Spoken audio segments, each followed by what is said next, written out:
crack. E do crack eu tive curiosidade de conhecer as drogas injetáveis. Então a minha vida, eu tinha 17 anos de idade quando eu comecei a conhecer o mundo das drogas. O mundo aonde eu fui escrava 25 anos de Satanás. Mas foi anos de tristeza, anos de angústia, anos de sofrimento. E no momento que eu estava com a drogada, aquilo ali era só momentos, porque depois vinha o vazio, vinha a tristeza, vinha a angústia e vinha o sofrimento. Meus pais sofriam muito de me ver, eu ainda jovens, naquele mundo de ilusão, aquele mundo de destruição. Como diziam, eu era a ovelha negra da família. Somos entre 10 irmãos e eu era a que mais dava a tristeza para a minha família. Porque quando a gente está no mundo das drogas, a gente não tem sentimento, a gente não tem amor, a gente só quer viver aquele momento. E a gente não está nem aí com o pai, com a mãe, com o esposo, com a mulher, com os filhos. E foi assim que eu fiquei esses 25 anos no mundo das drogas. Irmã Vera, Lúcia, eu tenho uma certa curiosidade, antes de acontecer com tudo isso contigo, que idade tu tinha quando tu ia para a igreja pequenininha, criança, adolescente? Por isso que eu quero dizer para vocês, nós queremos alma de todas as idades, como é importante de falar da palavra do Senhor para as crianças, para os adolescentes. Isso eu gostaria de tu me dizer, que idade tu ia na igreja, tu aprendeu que Jesus podia curar, libertar e transformar vidas. Amém, irmã Rosicléia. Com a idade de 7 anos, minha mãe levava nós na igreja. Aí tinha a aulinha, aí foi passando os anos, a adolescência. Me batizei com 13 anos de idade. Com 13 anos de idade eu me batizei. E louvava a Deus, louvava no conjunto, ia nas casas, evangelizar, falar de Jesus. E com 17 anos eu me afastei dos caminhos do Senhor. Foi aonde eu me afastei. Olha só, era um laço do passarinheiro, né? Era uma curiosidade que a irmã Vera teve para conhecer esse submundo das drogas, aonde levou ela num poço sem fundo, né? Todos esses anos, 25 anos de escravidão nas garras do inimigo, onde uma coisa levava a outra, mas o vazio que ela tinha dentro do coração era só algo que ia aumentando, porque o lugar que o Senhor tinha que habitar, que era o templo do Espírito Santo, o inimigo estava devastando dentro dela, tirando a alegria, tirando a juventude, tirando o vigor, tirando as forças, porque o drogado em si, ele fica sem ânimo, sem força, sem autoestima. Mas nessa tarde eu quero te perguntar, irmã Vera, e quando tu começou a refletir, a tua mãe desistiu de orar por ti? Como foi essa parte? Essa parte, através, além da retaguarda da irmã Vera, indo para esse submundo das drogas, tinha alguém, e eu creio que a oração do justo tem valor. Glória a Deus, amém. A minha mãezinha sempre orava por mim. Imagina, né? A gente que é mãe, a gente quer ver o bem dos nossos filhos, né? Ainda mais uma mãe cristã, vendo uma filha desviada e nos caminhos errados, fazendo coisas que não agradavam a Deus.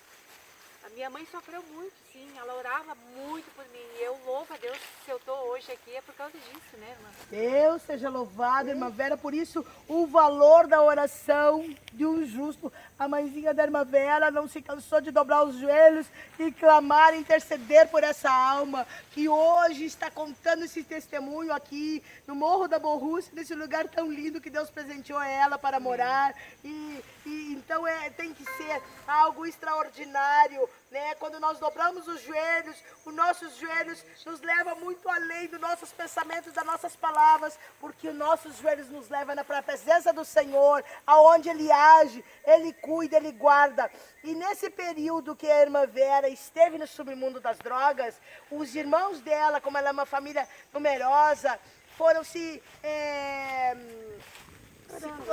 orando também, ajudando, e foram sendo ungidos pastores, pessoas, né, que se mantiveram nos caminhos do Senhor. Ela tem 4 irmãos pastor, né, e eu fiquei muito impressionada quando ela foi falando isso, porque como Deus faz, ela sendo a menina da casa, a moça da casa, que foi para esse lado, e os irmãos dela, né, foram consagrados a pastores e ajudaram a mãezinha também a orar juntamente, né, com os demais familiares.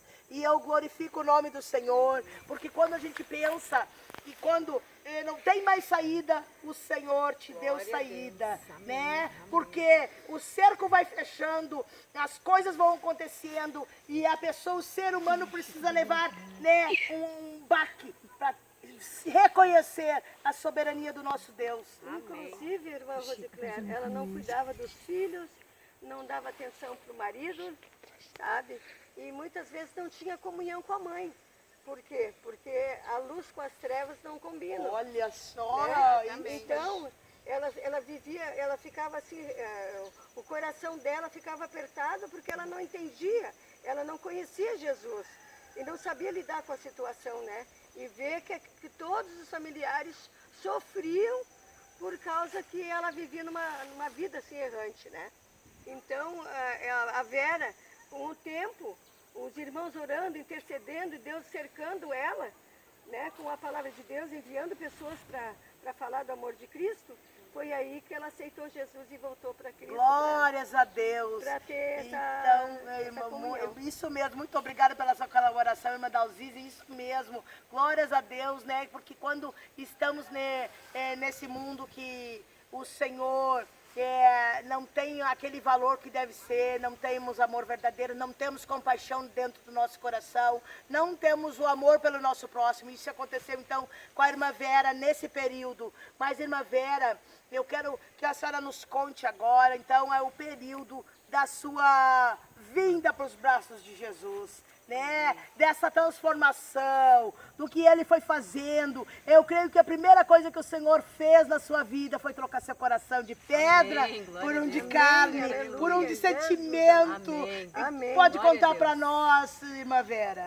Eu para sustentar meu vício, eu roubava. Eu roubava para poder sustentar meu vício.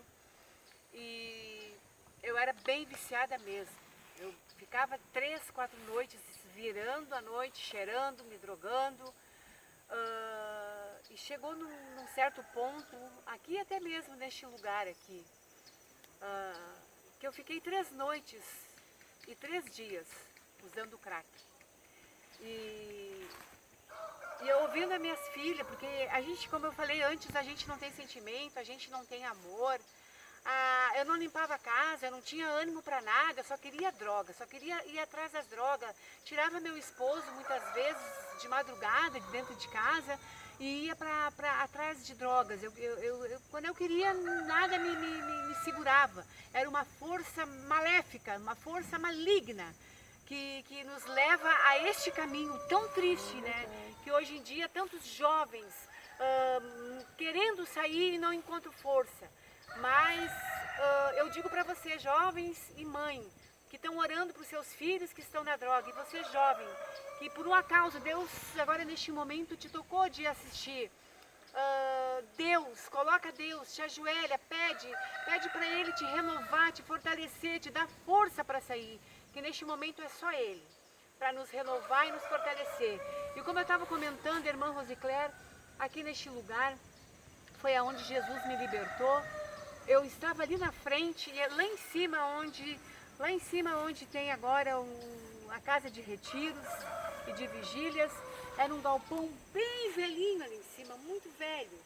E eu ali na frente, olhei ali para cima e disse, Deus, eu vendo as minhas filhas sofrendo, as minhas filhas me olhando com um olhar de tristeza, de angústia, porque é isso que eu transmitia para minhas filhas. E eu disse, Deus, me ajuda, Senhor, transforma esse lugar num lugar de bênção, me ajuda a me libertar, Senhor, Tu conhece o meu coração, Tu está vendo o meu coração agora, neste exato momento, e eu sei que Tu tens poder, porque eu já Te conheço, Senhor, eu sei que há anos atrás eu Te servia, eu era fiel contigo, mas eu me desviei. Eu ouvi a voz do mundo, ouvi a voz de Satanás, os prazeres da carne, que só me trouxe tristeza e angústia. E eu quero uma libertação. E foi aonde Deus, naquele momento, ouviu meu coração, que era de sinceridade. Usou meu esposo. Eu disse para ele, o dia que tu encontrar algum cristão na rua, tu pede socorro para mim. E Deus, ele desceu lá embaixo e eu ainda estava na casa para buscar a droga, que eu ainda estava fraca, só eu sozinha. E foi ali no último dia, que quando ele me deixou na casa da pessoa para me pegar a droga, e o carro, ele saiu e parou o carro bem na frente. Quase que deu acidente, mas Deus abriu as portas do carro, era 2 casais cristãos. E ele botou a mão na cabeça e disse, eu quero que vocês ajudem a minha mulher, porque eu estou ao ponto de matar ela. É onde o inimigo leva mesmo. Porque eu não estou aguentando mais tanto sofrimento, tanta tristeza dentro do meu lar. E eu quero dar essa chance para ela, que ela me pediu a última chance. E foi aonde, aquele momento, foi o dia em que Jesus me libertou. Esse pessoal vieram no outro dia no meu lar, na minha casa, me ajudaram em oração. Começaram a orar, comecei a buscar Deus, comecei a ir na igreja, comecei a aclamar a Deus e comecei a ver a minha vida mudar, a minha vida se transformar. Comecei a olhar para o mundo sorria para mim, porque eu não tinha mais prazer para nada. Eu morava aqui, mas isso aqui para mim era um fim do mundo e hoje não. Hoje é o lugar onde eu sinto a presença de Deus.